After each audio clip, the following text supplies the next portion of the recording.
Hi friends, তোমরা সবাই কেমন আছো? আশা করি সবাই খুব ভালো আছো। আমিও ভালো আছি। আমি চলে এসেছি আমার একটা ছোট্ট আবার একটা মিনি ব্লগ নিয়ে।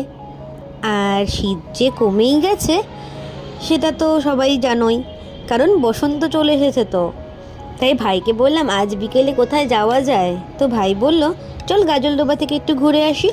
তো আমিও ভাবলাম তোমাদেরকে তো এর আগে গাজলডোবা কখনো ঘুরিয়ে দেখিনি, তো আজকে ঘুরিয়ে দেখিয়ে দিই। আর এটা হচ্ছে গাজলডোবার নতুন ব্রিজটার ফুল ভিউ। কি সুন্দর লাগছে না? আমরা এখানে বেশ অনেকক্ষণ দাঁড়িয়েছিলাম। তারপরে ভাবলাম যে একটু তিস্তা ব্যারেজের দিকে যাওয়া যায়। ওখানে একটা ছোট্ট মার্কেট বসে, লোকাল লোকজনরাই এই মার্কেটটা করে। তো ওটাও তোমাদেরকে একটু ঘুরিয়ে দেখিয়ে দেব। আর এখন আমরা তিস্তা ব্যারেজে পৌঁছে গেছি। দেখো, ওয়েলকাম টু তিস্তা ব্যারেজ। আর সব গেটগুলো এখানে খোলা নেই, তাই নদীতে তেমন একটা জল নেই, কিন্তু এই নদীটা কিন্তু অনেক বড়। আর আমরা এখন চলে এসেছি তিস্তা ব্যারেজের এই ছোট্ট মার্কেটটিতে। এখানকার যারা লোকাল লোকজন আছে তারা এই মার্কেটটা চালায়।